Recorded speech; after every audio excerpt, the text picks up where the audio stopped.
Okay, book club. I hope you're excited for this one as I am to share it with you. I've had requests for this one. I've been looking forward to this one for several months, and I finally get to share it with you guys. This is the Kaiju Preservation Society by John Scalzi.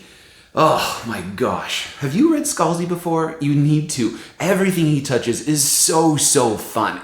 I don't know how, but John Scalzi always seems to be just what I need. I just wish he would be less comfortable using F-bombs, because there's tons of them in the stories that he writes. Except Fuzzy Nation. That one does not have a bunch of F-bombs. Everything else, though, is he's like, freely shooting them everywhere. So you just have to expect that in a Scalzi story. This book is just for the fun of it. The science is sketchy, the characters are decoration, the plot is predictable, but guess what? It doesn't matter. It's about a covert super secret organization who travels to alternate dimension Earth to study kaijus. Kaijus? What are those, you say? Well, if you're not quite as nerdy as I am, you may not know. Kaiju is a Japanese term for any big monster. So think Godzilla. Godzilla is a kaiju. So this is a book about a preservation society that protects Godzillas from the mean humans. Set during COVID. It's hilariously funny, it's exciting, it's clever, and it takes zero brain space to enjoy. So in my book, pun intended, the Kaiju Preservation Society is a win. Now, I should point out, this is Scalzi's ode to COVID. He explains it all in the author's foreword, which you should always read, by the way. That would be a good book nerd if you were to read the author's foreword every time. So read the author's foreword. He explains it all there. He was supposed to write this big, complex Scalzi novel, but 2020 was in lockdown, was just too depressing. So he wrote this instead, just for fun. So haters, quit hating. You're out there. I've seen you. Quit hating. This is fun. It's just supposed to be for fun. Seriously, I haven't laughed out loud at a book in a long time, and it felt great. Between the Neil Stephenson references, the Murderbot name drops, and the endlessly relatable COVID references, the nonstop witty dialogue, I was on my toes and ready for every pun, every literary connection, and every political jab that this book delivered, and I ate it up. I remain in awe of John Scalzi because he fooled me twice with a really clever trick. The first time was when I read Lock-In.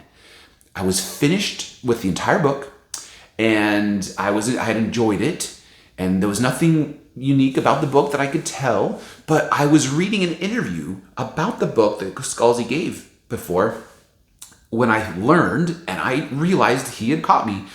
Scalzi never assigned a gender to the main character. The main character had a gender-neutral name and was never identified as he or she. Now,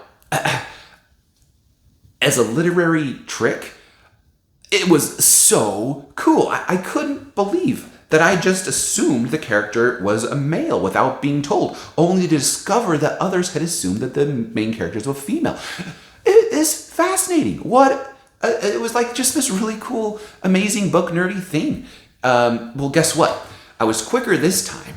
I was only halfway through the Kaiju Preservation Society before I realized he'd done it to me again. The main character is not assigned a gender. You get to pick for yourself. It's a fantastically clever trick that gets my book nerd juices flowing. I'm not so into all the the political or the societal things, the societal topics going on, those hot button topics around gender.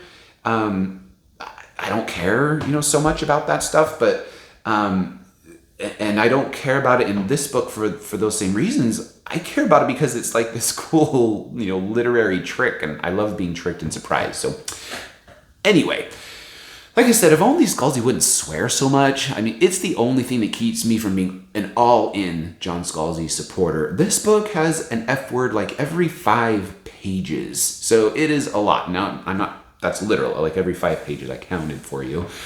I wouldn't even be able to listen to the audio. I just wouldn't be interested. You can kind of read through the swear words, but you can't unhear them. That's my experience. But anyway, there's no sex, there's no violence concerns. If you can handle language and you want to just sit back, relax, and enjoy your reading experience without being asked too much as a reader, you're absolutely going to enjoy the Kaiju Preservation Society by John Scalzi. Go read it, it's so much fun. Best for 18 and up. Happy reading, everyone.